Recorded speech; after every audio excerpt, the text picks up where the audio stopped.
Okay, I'm going to go over all the homework. I'm recording it just because we got tests next class. So I'm going to just make the going over the homework and going over the quiz will be there also, and it becomes just part of the review. So if you remember, the last lesson is called the binomial theorem. And the binomial theorem tells us how do you do something like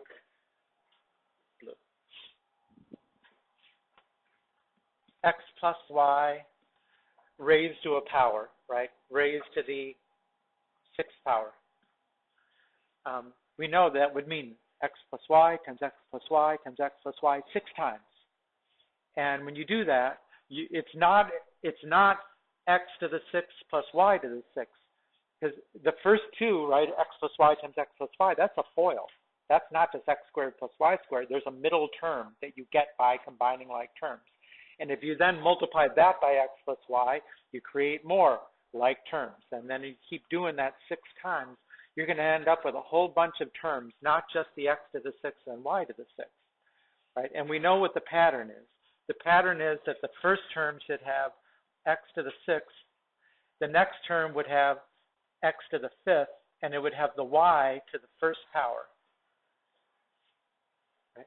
So the power of x goes down by 1. The power of y goes up. There wasn't any y here at all. Now there's y to the 1st. Right? In the next term, how many x's will there be? There will be 4, and then there'll be y squared. Right? So the power of x goes down, the power of y goes up. Okay, that's the pattern. So if I write all these out on this one particular, I would have plus x to the 3rd, y to the 3rd, plus x squared, y to the 4th, plus x, y to the 5th, plus y to the 6th. But in the combining of like terms, we would end up with coefficients of each one of these terms, the middle terms. The first term and the last term, their coefficients are 1. You know, we usually don't write them, but they're there. We have to figure out what numbers would you get there, right, just by the simple, and I didn't leave space here, but what numbers go here? And we found there was 2 ways to do this.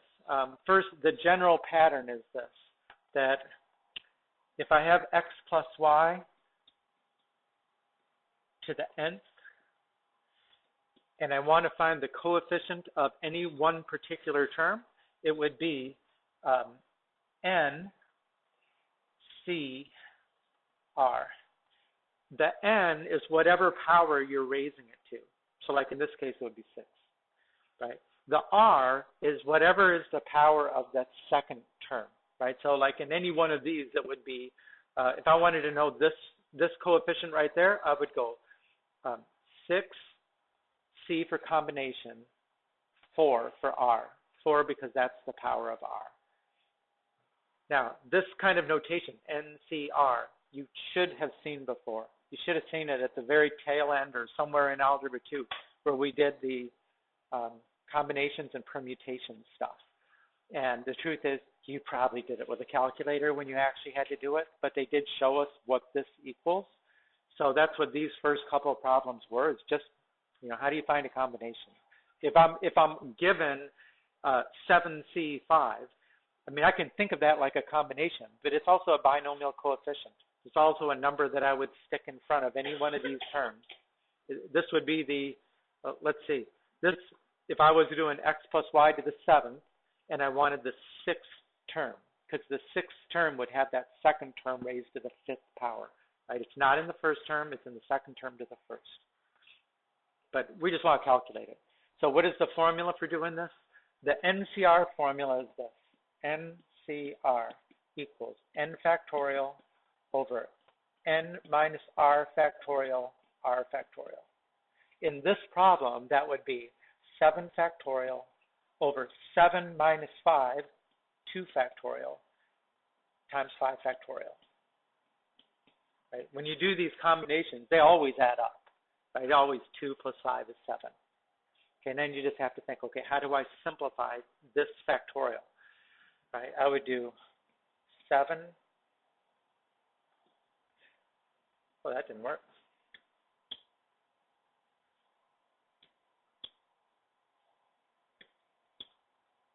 There we go. I would do 7 times 6 times 5 factorial over 5 factorial times 2 times 1. You always split off the term 7 times 6, and then let the 5 factorial take care of everything from 5, 4, 3, 2, 1. Because we actually have got a 5 factorial on the other side. That makes maximum simplification, right? You just cancel 5 factorials. And now this 7 times 6 is 42, and you're dividing it by 2. So this one was 21.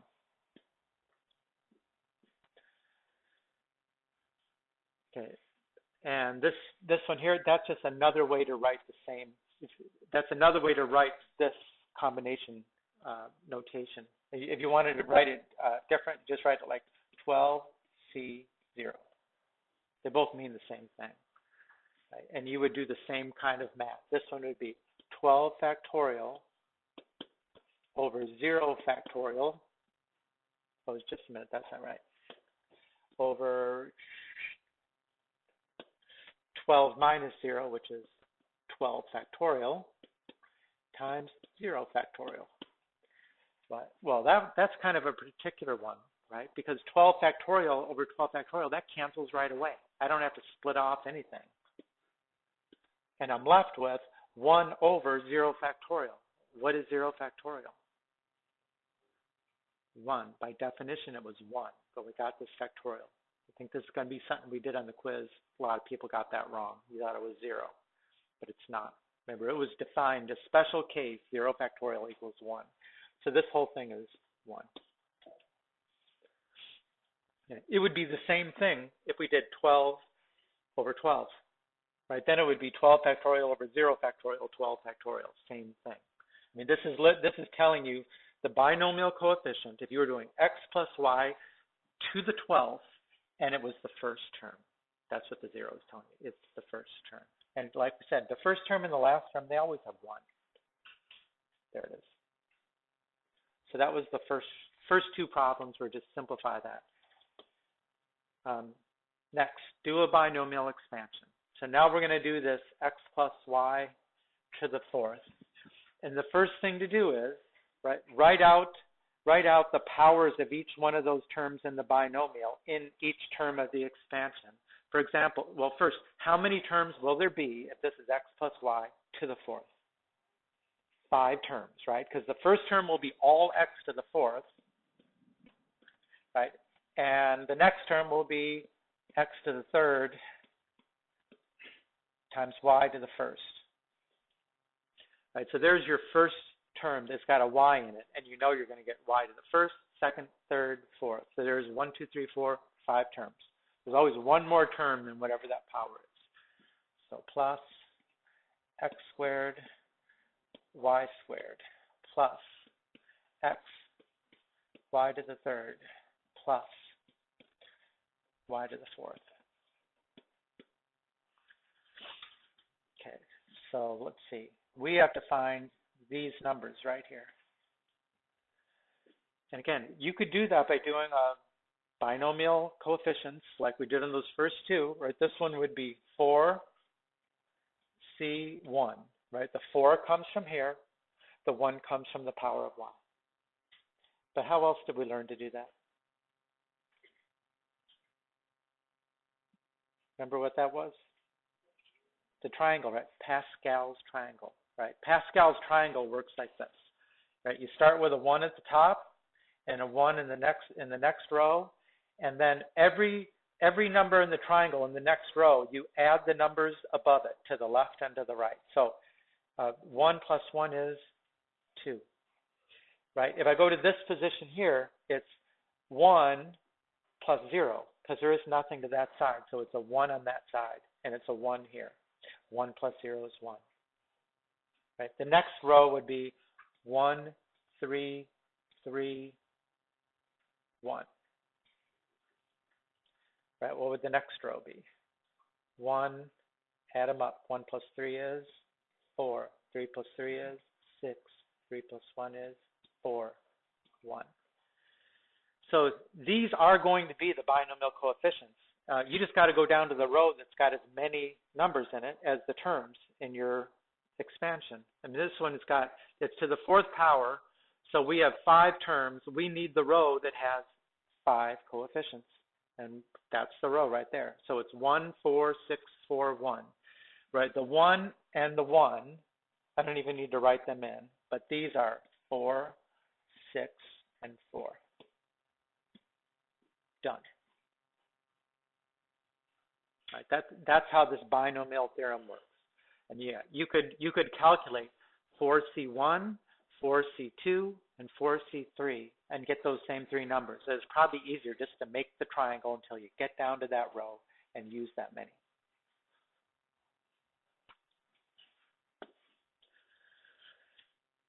Okay, what's different about the number 27? It's got a negative in it. So what's the effect of the negative going to be when you do a binomial expansion? Okay, first, right, how many terms in this one? It's to the 4th power, so there's 5 terms. In fact, we already know the binomial coefficients because we used the same ones on the last problem.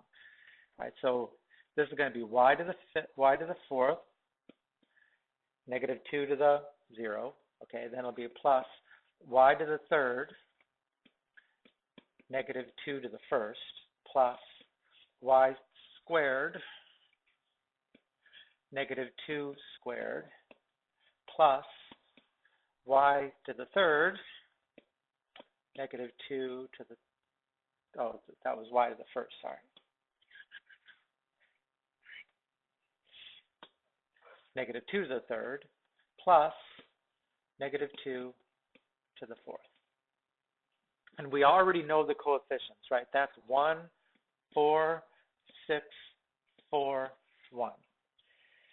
But now there's one more step to simplify, right? You've got that negative 2 raised to a power, and you've got to put all the constants together into one coefficient for that term, right? So in this term here, you got 4 times negative 2, so that's negative 8.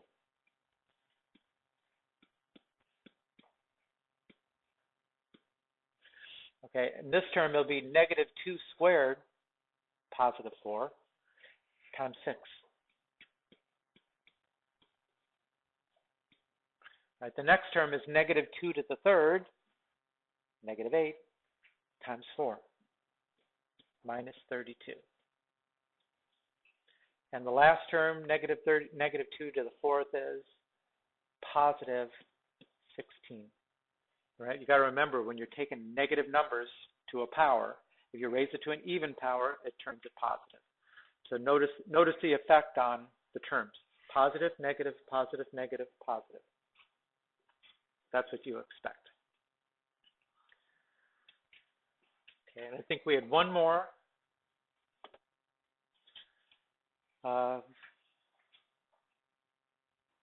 Which, again, this is a little more complicated, but basically we've already seen what happens here. We're going to have to take that 2 and raise it to a power.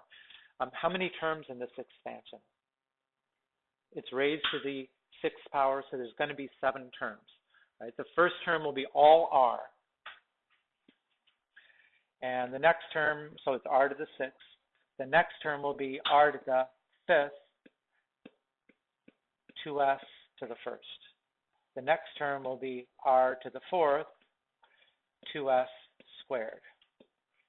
Now, for the few that I saw that actually you got this far, you're not writing the 2s in parentheses. You really should write it in parentheses to make sure you're taking the 2 to a power also. Right. Plus r to the 3rd, 2s to the 3rd. And there's no way I'm going to keep all that on one row, so I'm just going to come over here. Plus r squared, 2s to the 4th, plus r to the 1st, 2s to the 5th, plus 2s to the 6th. Some of these are hard to read. So notice on every one of these terms, if you add up the powers, right, 6, 5 plus 1, 4 plus 2, 3 plus 3, right? They always have to add up to whatever that n is, whatever is the power you're raising the binomial to. Okay, now we need how many different coefficients?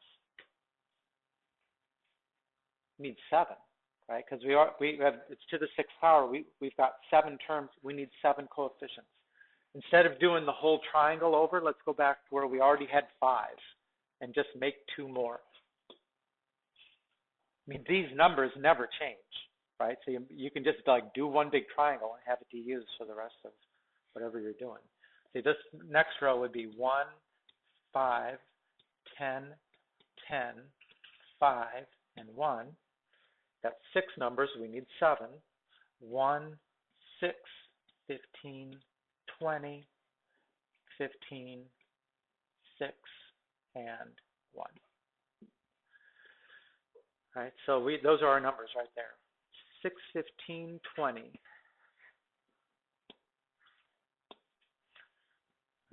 1, 6, 15, 20, 15, 6. Mess those up. So you notice the symmetry of it, right? It's always symmetric with the peak in the middle. So then you just have to simplify all these. I mean, it's the r to the 6th, nothing to do there. But the next one has got 6 times 2, 12. So you need to simplify that. 12, r to the 5th, s to the 1st. Right, the next one has 2 squared, 4 times 15, 60. R to the 4th, s squared. The next one has got a 2 to the 3rd, 8 times 20, 160.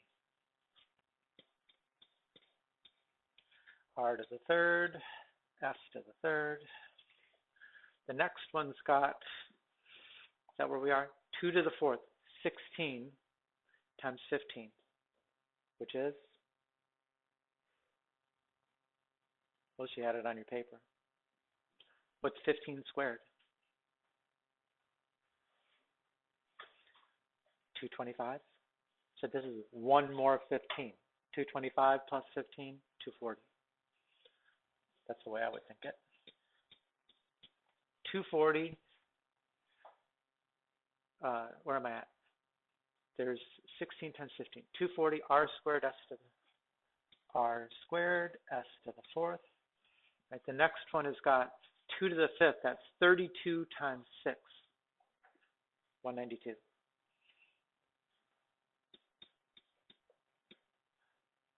That's not good. 192, r s to the 5th. And the last term should be all, oh, sorry, that's wrong. The last term's got 2 to the 6th, and 2 to the 6th is 64. S to the 6th. And so that was all the homework problems from last night. Again, that was binomial theorem. You know, why is it stuck in this chapter? Because essentially it's dealing with a sequence of numbers. It's not the sequence, you know, arithmetic or geometric that we've done, but it is definitely generating a sequence of numbers. Okay, so write the first 5 terms of a sequence if you've got a formula for the nth term, right? That a sub n, remember that lowercase letter a means this is generating terms in a sequence, right? When you plug in 1 for n, that's the first term. If you plug in 10, that's the 10th term, right? So the n is like the ordinal number of that term in the sequence, right? So if you want to write the first 5 terms, this one's got factorials, got exponents involved. How are you going to do it?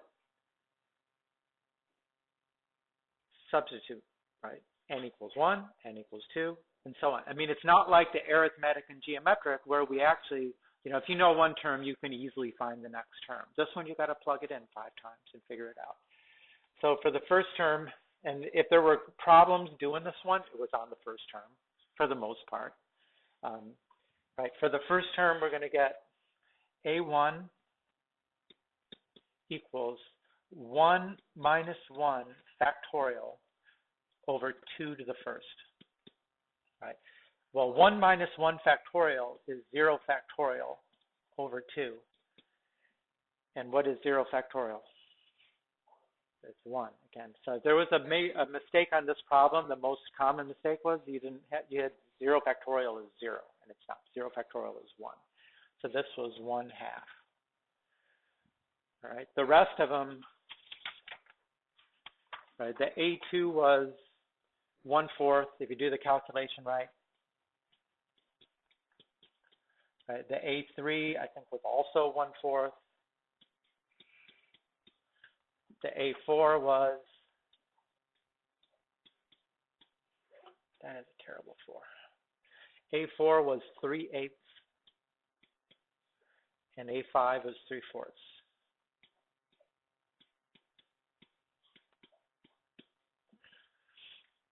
You know, simplified. I mean, there was some, like when you do the A5, right, you put in A5, you get 5 minus 1, 4 factorial. What is 4 factorial? 4 times 3 times 2. What is 4 times 3 times 2? 24, right?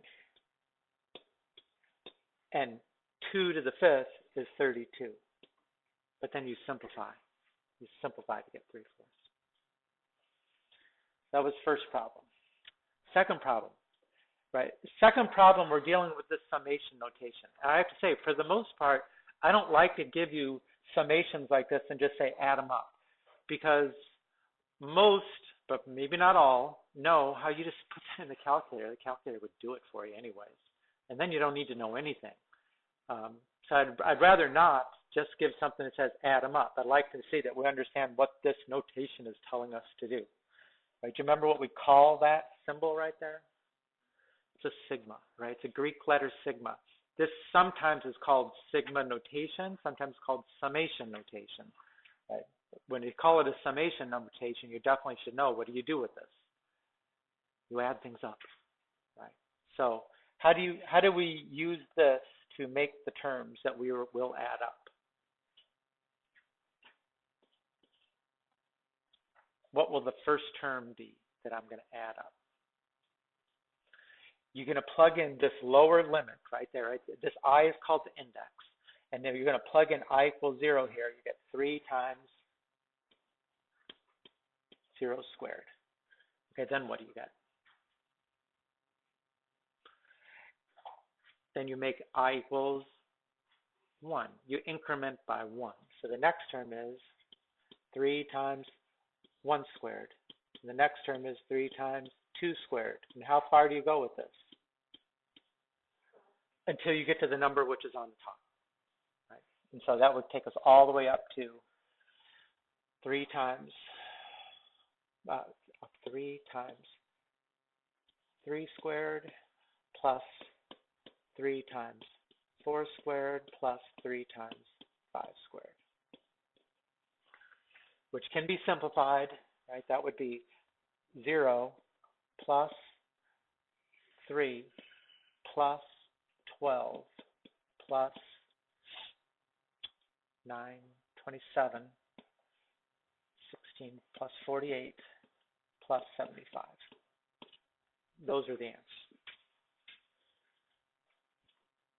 But just, you got to know what this symbol does. You know, what does that sigma tell you to do, and how do you use it? Okay, next one. All right, write the explicit formula for the nth term of an arithmetic sequence. And you had the formulas on the board, right? Which is the formula for the nth term of an arithmetic sequence? AN equals A1 plus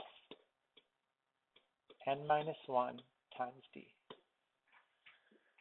Right, so when it says find the explicit formula, or even, I mean, in this book, they don't even use explicit formula. They just say find the formula for the nth term, and they mean to use that one.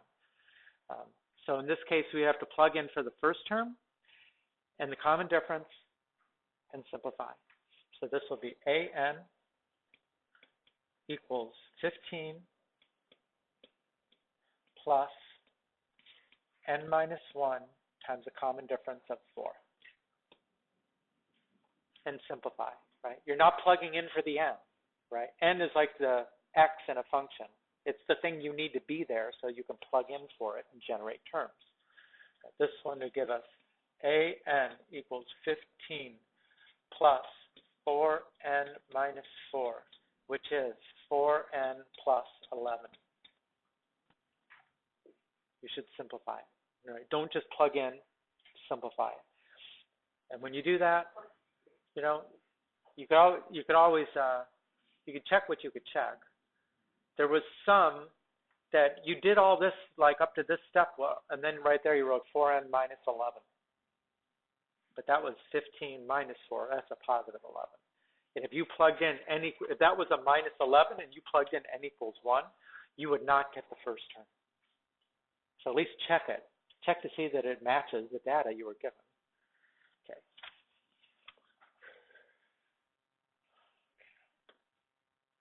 And find the 30th partial sum. All right, what do we mean by the 30th partial sum?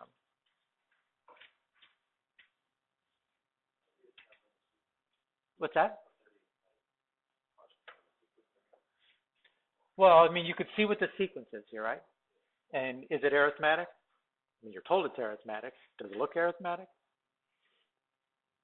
Does it look like there's a common difference? What is the common difference? This is a major mistake. Negative 11. You're adding negative 11. Many people use positive 11. Okay, but since the terms are getting smaller, the d is negative. So you need to know that. But what does the dot, dot, dot mean at the end? That's infinite, right? So when they say the 30th partial sum, it means we can't add up an infinite number of terms in an arithmetic sequence. It's not like a geometric where you could. But in this one, you can only add up a finite number of terms. And for arithmetic, we call that a partial sum. So for this partial sum, we only want the first 30 terms. And again, you were given a formula to use. Sn equals n over 2 times a1 plus an. And what do we need to plug into that formula? What does the n represent?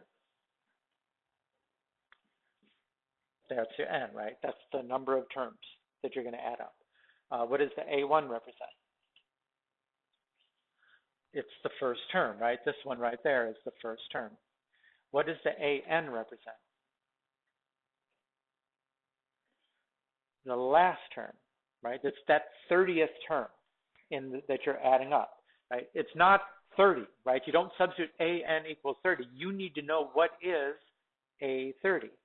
How do you find the 30th term in that sequence?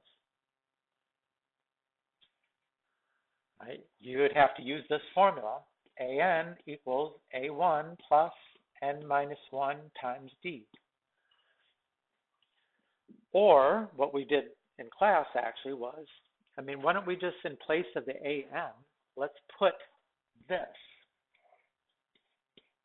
And then you get a slightly different formula, which is n over 2. Now you have two a1s plus n minus 1 times d. And with that, you don't need the last term anymore, which is kind of convenient, not to have to figure that out first before you use the formula. Now you need to know the number of terms, the first term, and the common difference. And again, we said the common difference was d equals negative 11. So plug all of that into this. S30 equals 30 over 2 times 2 times 162 plus 30 minus 1 times negative 11. And if you do all of that math correctly, it was 75. A lot of people were using that formula, that one right there. And the only thing you had wrong, and I don't think that was given to you. I don't remember if I wrote that or if I just wrote this one on the board. But you know, you did do that. You either remembered it or you plugged it in correctly. You just used the wrong D, right? So remember, make sure that it's negative if the terms are going down. And the last one, state the first term, the last term, and the number of terms. Okay, here's the summation or the sigma notation. I got a little mistake there because it should say n.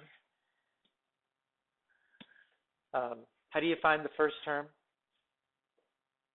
We kind of already did that up here, right? How did we find the first term when we were adding up using summation notation? You plug in the lower limit, which is 6, right? So if you plug in 3 times 6 minus 18, that's 18 minus 18, which is 0. So the first term, A1, is 3 times 6 minus 18 divided by 48, which is 0, right? How do we find the last term?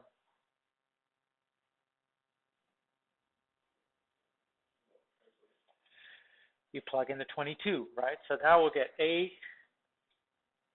A22, last term, 3 times 22 minus 18 over 48, which is 48 over 48, which is 1. And then how do you tell the number of terms? We start with 6 and we end with 22, from the 6th term to the 22nd term. Is it 22? Is it 22 minus 6? Plus 1, right? It's got to be plus 1. So this is 22 minus 6, which is 16 plus 1, 17 terms. So n is 17.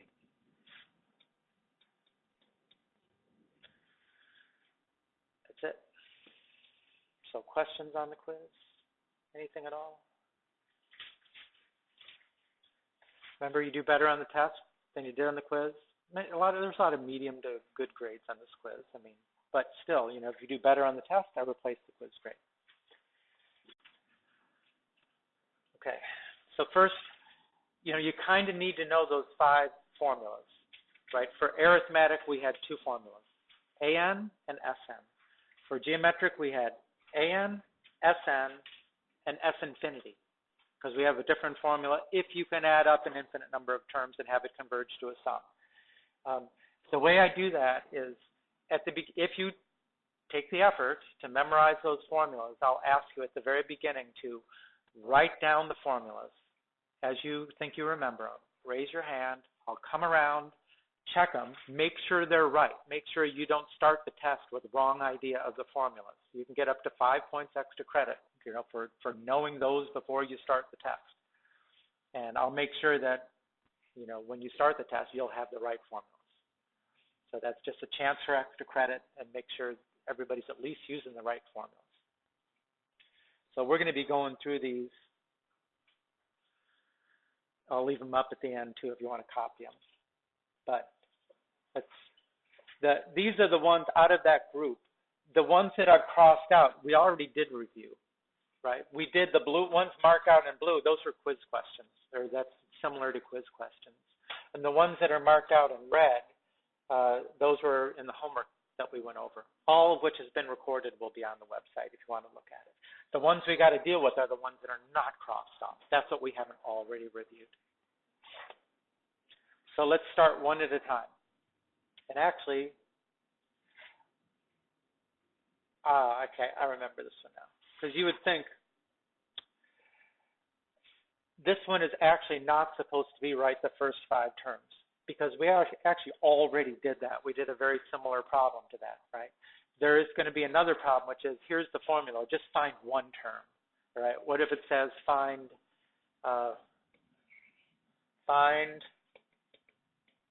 6th term,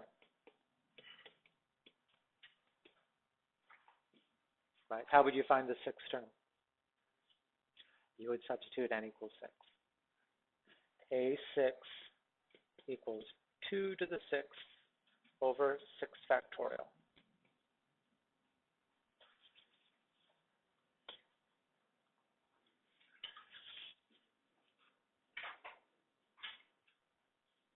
I'm going to get my calculator going on the screen here, just because if you don't know, I mean, if you put it in the calculator, that's fine. I mean, I can't stop you from doing that, I guess. So let's just make sure you understand. You know, if I wanted to do that in the calculator, the 2 to the 6th is easy, right? 2 raised to the 6th, and then divided by, oh, that's wrong, delete. Divided by, and I would put this in parentheses, 6 factorial. How do you do a factorial in the calculator? Math, so that'd be 6 math PRB, because remember we learned these things as probabilities, combinations, and permutations. So if you go over there, you get, there's the factorial right there. 4. Enter.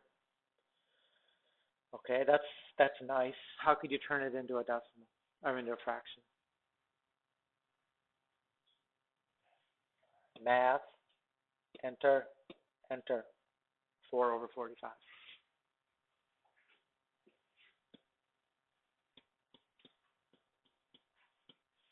I mean, you could work it out, right? 2 to the 6th, 64, 6 factorial, 6 times 5 times 4 times 3. I mean, you don't really need that for that. But so be ready for that. Next, given a sum, you know, represent it with sigma notation. Right? How could I represent this first one using the sigma? I mean, first of all, let's just say we're going to start with n equals 1, right? So let's see, if I got n equals 1, how many terms am I making? It looks like we're going from 1 to 5. So if it starts at 1, it ends at 5. And what is the formula that needs to go in here? 3 times n, right? The n is the thing that's changing with each term, so you don't want to put a number in for that. So now, once you've done that, if you understand the way the summation works, and just check to make sure you're getting the right terms. If I put in the 1, I get 3 times 1. I put in 2, I get 3 times 2, all the way up to 3 times 5. That looks good, right? So that's the using sigma notation to represent that. What about the next one?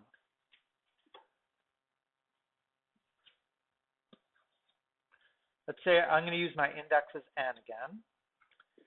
And what do you see changing in each one of these terms? Right, that 3 becomes a 4, becomes a 5, becomes a 6. So what could I use for the lower limit and the upper limit for n? 3 and 6. If that's what you want, you could say that's 3 and 6. And now we need a formula for each one of these terms, right? 1 plus n squared, right? Now, will that make the terms that we want? N equals 3 will give me 1 plus 3 squared. That's that one. Let's just go to the last one. 1 plus 6 squared. That's that. So that's just going backwards. Here's the sum. Write it as a summation.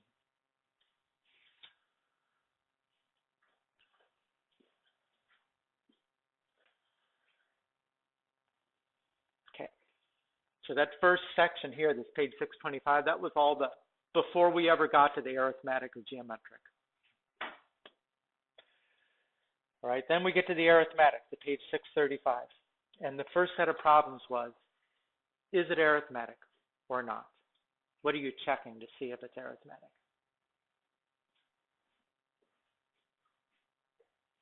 How about this first one? Does it look like it's arithmetic?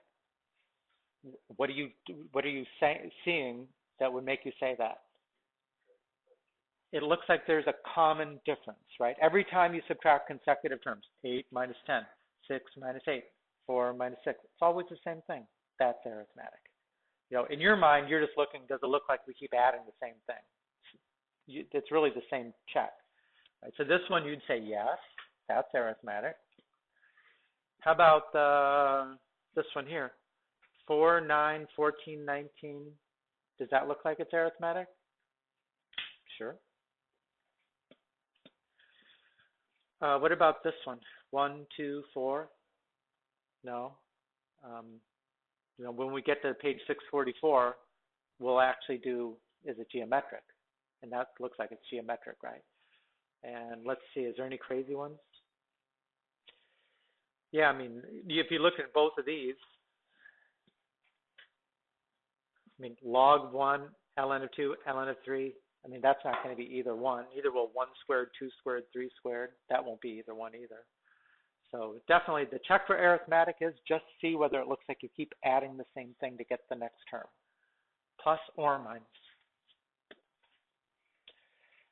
Okay. So just to do one here, what do you call these formulas? These we're gonna write the explicit formula, right? The explicit formula for the nth term of the sequence is a1 plus n minus 1 times d. So you find the term in the sequence based on the ordinal number of that term in the sequence.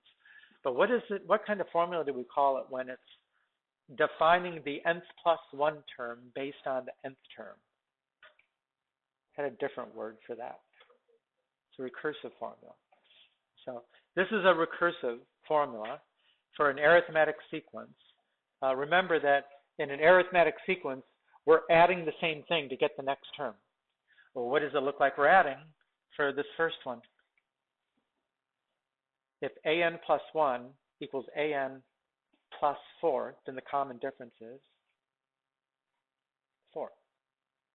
It's whatever that number is, right? This one, the common difference was negative 10. This one, negative 1/8. This one, plus 0.25. So you should be able to tell by looking at a recursive formula what's the common difference. And the thing about a recursive formula is that somebody's got to tell you the first term. If you're going to define the second term as the first term plus 4, then you got to know what the first term is. So you're always going to get that. So if I had to write the explicit formula for this first one, I need to fill in for the first term, that's 15. This is almost the one we just did, right? This is basically the quiz question. Plus n minus 1 times 4. And we already did this, so it's 4n plus 11. So given a recursive formula, make the explicit formula. And when you get to these problems in the study guide, that's not exactly what it says for that set of problems. When we got to the geometric, that actually was part of that. But there'll be one of both. There'll be an arithmetic and a geometric where you're given the recursive, you make the explicit formula.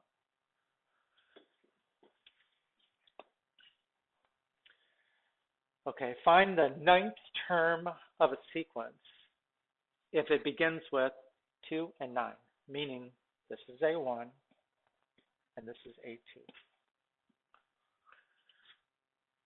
Right? How could I find the 9th term?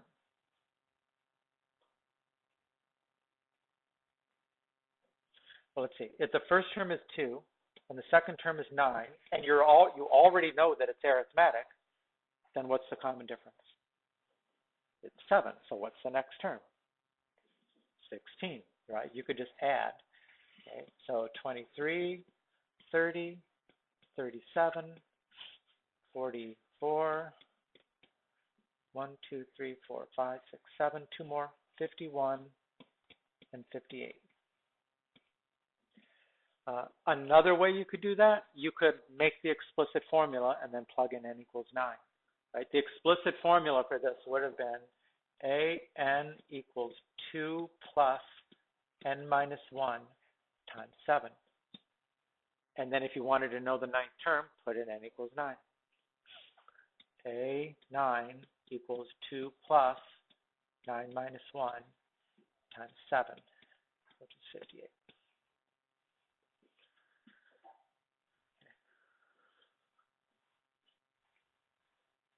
So if you see, that was the last of the arithmetic that we didn't already go over because the quiz actually had most of the arithmetic was covered when we did that. The next one is geometric that wasn't in our quiz, and it wasn't part of the homework. So most of what we're reviewing here is that. First kind of question for the geometric, could you recognize a geometric if you're just looking at the sequence of numbers? Is the first one geometric? What pattern would you be looking for? You should have a common ratio, and you do that by dividing consecutive terms. 10 over 2 is 5. 50 over 10 is 5. 250 over 50 is 5. That's what geometric looks like, right? So this one is yes. And I'm really goofing up here. Yes. How about the next one? How about the 6? 3, 12, 21, 30. 12 over 3 is 4. 21 over 12 is not 4. Not geometric. Is it arithmetic by any chance? 3 plus 9 is 12. 12 plus 9 is 21. Yeah, so it's actually, that's an arithmetic. That's a no in terms of is it geometric. And then that looks like 1/8, 1/4, 1/2. Does that look like it's geometric? Fractions involved here. What do you multiply times 1/8 to get 1/4? Times 2. What do you multiply times 1/4 to get 1/2? 2. What do you multiply times 1/2 to get 1? 2. Yeah, that is a geometric. That's a yes. So I think the test questions say, they give you the sequence that says, are these arithmetic, geometric, or neither? Right? If it doesn't match either one, then it's neither. Okay, these are the same kind of, and when we did these in the homework, this was a recursive formula, and it asked for the explicit formula. It asked you to make the first 5 terms, and it said, and then make the explicit formula. Well, the explicit formula for geometric, again, which you'll have, will be AN equals A1 times R to the n minus 1. So what 2 pieces of information do you need to feed into that formula? The first term and the R. Okay, well, looking at any one of these, let's see. This number 23, A k plus 1 equals 1/2 AK. So the k plus 1 term is 1/2 of the term that went right before it. So what is R?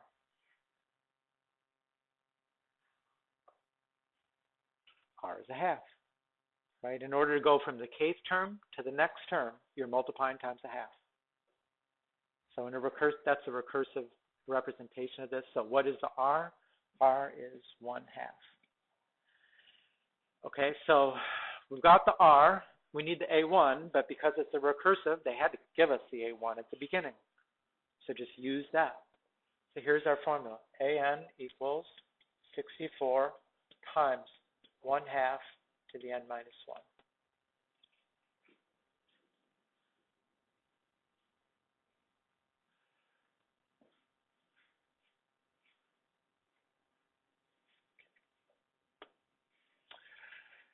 Okay, write the explicit formula, and I put it on in 2 different ways. I think on the test is actually 2, you'll see it in 2 different ways. And one is, you're just plain old, you're given the A1 and the R. So just write the formula. AN equals 4 times 1/2 to the n minus 1. Right. What if you're not given the A1 and the R? You're just given a sequence of numbers. Now you know the A1, right? The A1 is 11. What is the R? 11 times 3 is 33. Times 3 is 99, right? So R is 3.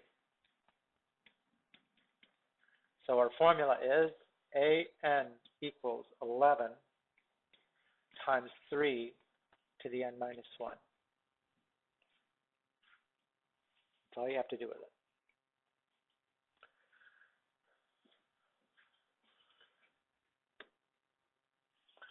Right, find a finite sum for n equals 10. Okay, let's see. Finite sum, what does the finite part of it mean? Finite means not infinite, right? It means that even though this is ... it's an infinite, it's telling us just add up the first 10 terms. And most of the time when it comes to these kinds of series or sum of a sequence, we don't use the partial sum with the geometric as much as we use it with the arithmetic. But still, if you have to add them up, for n equals 10, then you need the formula, which you will have, right? For the finite, that is Sn equals A1 times 1 minus r to the n over 1 minus r. So what things do you need to plug into that formula? You need the A1. Let's say we're doing this first one, 10. We need the r. Okay, what is the r for this first one? 10 times 3 is 30. Times 3 is 90. So the r is 3. And you need the number of terms. And you're told n equals 10. So just plug all that in. S10 equals 10 times 1 minus 3 to the 10th over 1 minus 3. Make sure, especially when you got that formula right in front of you, make sure that you show a step where you filled in those things there. Because I'll guarantee you on this problem here, a fair number will get it wrong, just the calculation part of it you'll get wrong. But it's something significant that you at least get everything. I mean, you had to determine what the r was, right? That counts for something. Then you plug in everything in the right spot. I mean, show it. That's partial credit there. Not nothing. Again, what I would recommend is, in the calculator, if you want to get all this stuff right, then, do it something like this. 10 times. And you could, remember how to use the fraction notation in the calculator? Alpha, y equals 1. Oh, that was wrong. Clear. Try this again. 10. Got to do the times. Times.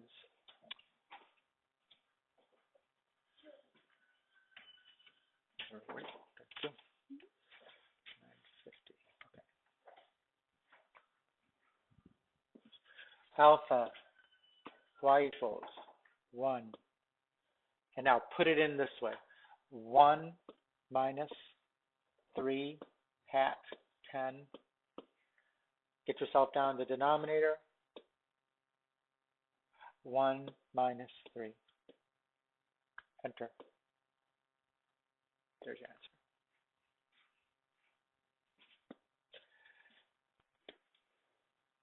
Okay, find the infinite sum. All right, remember the infinite sum has a slightly different formula. S equals A1 over 1 minus R. I mean, it's almost the same formula, it's just you don't have that 1 minus R to the n anymore because R to the n went away.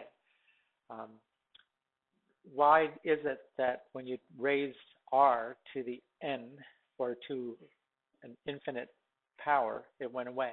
What's the condition for which we can use this formula and find the sum of an infinite number of terms? Right? You can't use this all the time. What has to be true?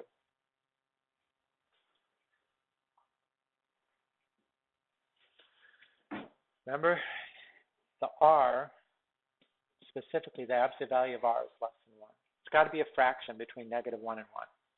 If that's true, then you can do it. Now, when you're looking at summation notation, how do you tell what the R is?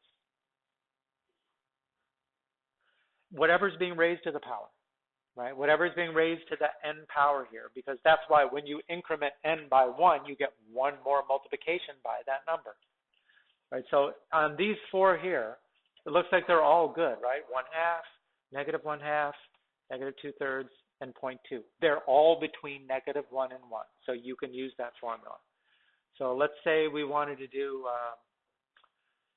just to make it easy, let's do the number 76. Okay, we need to know the first term. How do you find the first term so you can put it in that formula? Right, we already did this. You plug in the lower limit, right? So in this problem here, n equals 0, 4 times 0.2 to the 0 equals 4. Because what is anything to the 0 power? 1. So the A1 is 4. And the R is 0.2. So that's all you have to put in the calculator. S equals 4 over 1 minus 0.2. S equals 4 over 0.8, which is 5.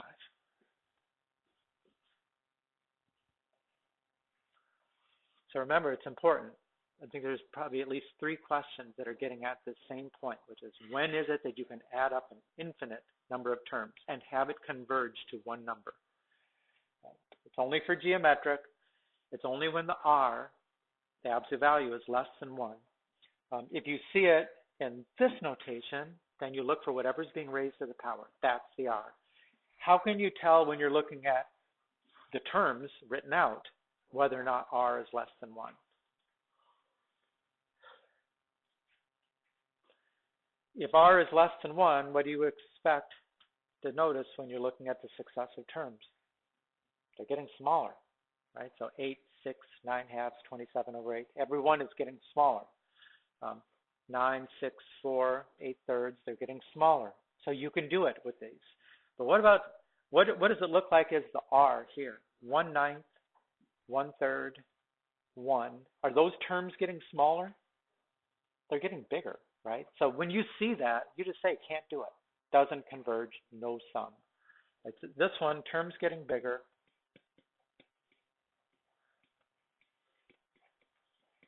Getting bigger. Therefore, no sum.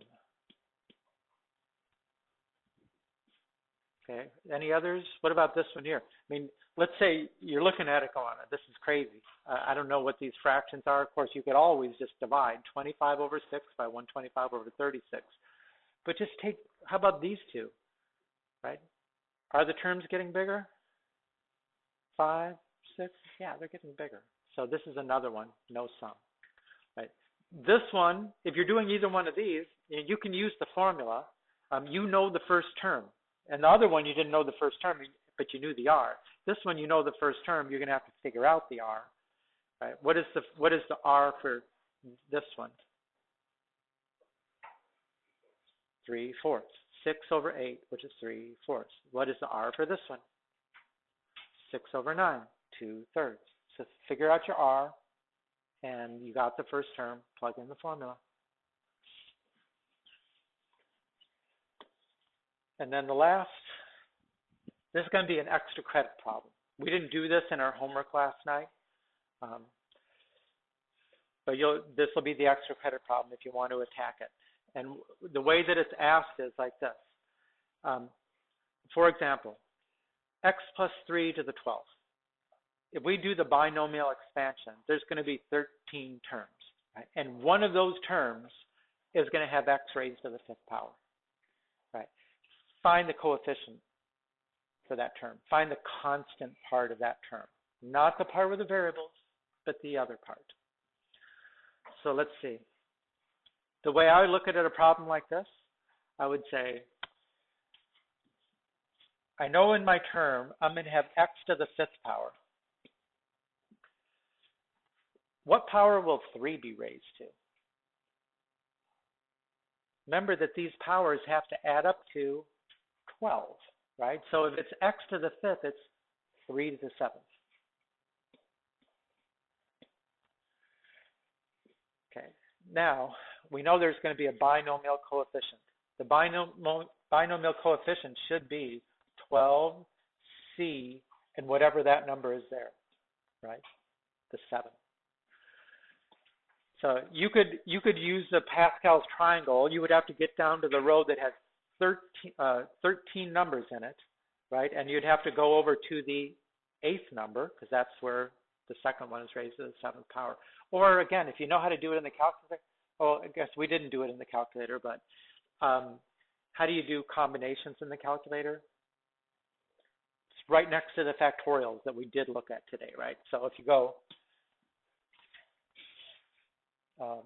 we want to do 12C7. So I go 12 first, and then I go math, PRB, 3 for combinations, and then put in the 7. Enter. 792. So this number here is 792. We got x to the 5th, and we got a 3 to the 7th. That's going to be a big number. 3 to the 7th. 2187. All right, and then you're going to have to multiply 2187 times 792.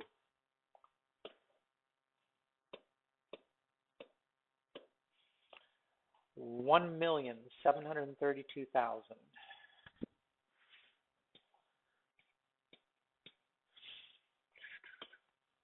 104.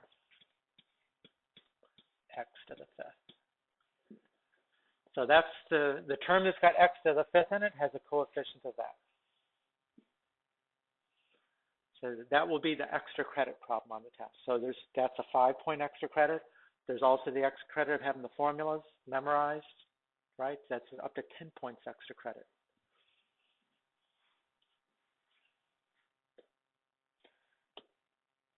Right, so that is the study guide again, as I put up at the beginning. Any questions? If okay, there's the. Go back, look at this video. I mean, I'm basically telling answers to some of the questions if you're paying attention. I'll be here before and after school.